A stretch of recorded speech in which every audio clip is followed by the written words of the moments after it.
मी आज तुम्हाला कैरीची चटणी बनवून दाखवणार आहे. कैरी, लाल तिखट, शेंगदाणे, गूळ, मीठ आणि फोडणीसाठी मोहरी आणि हिंग घेतलेली आहे. बारीक फोडी केल्यात आणि शेंगदाणे भाजलेले आहेत. आता मी मिक्सरच्या भांड्यात सगळं मिश्रण टाकते आणि चटणी वाटून घेते. कैरी टाकली आधी, गूळ टाकला,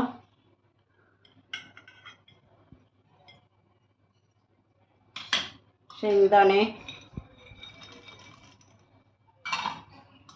लाल तिखट,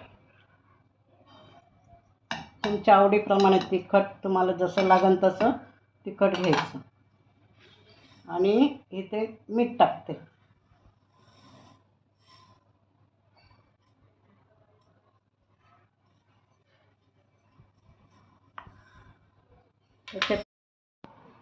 कैरीची चटणी वाटून झालेली आहे. आता त्याला मी फोडणी देते मोहरी आणि हिंगाची. तेल टाकले,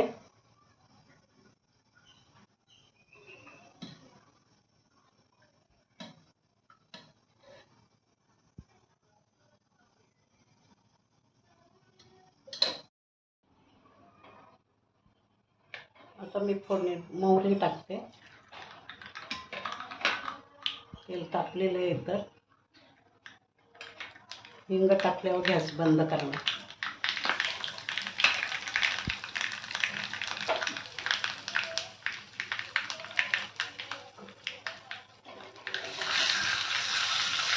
आणि फोडणी अशी चटणीवर टाकते.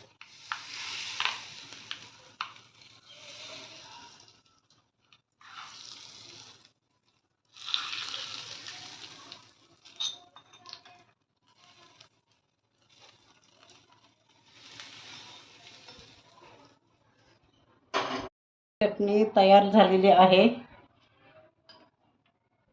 करून बघा.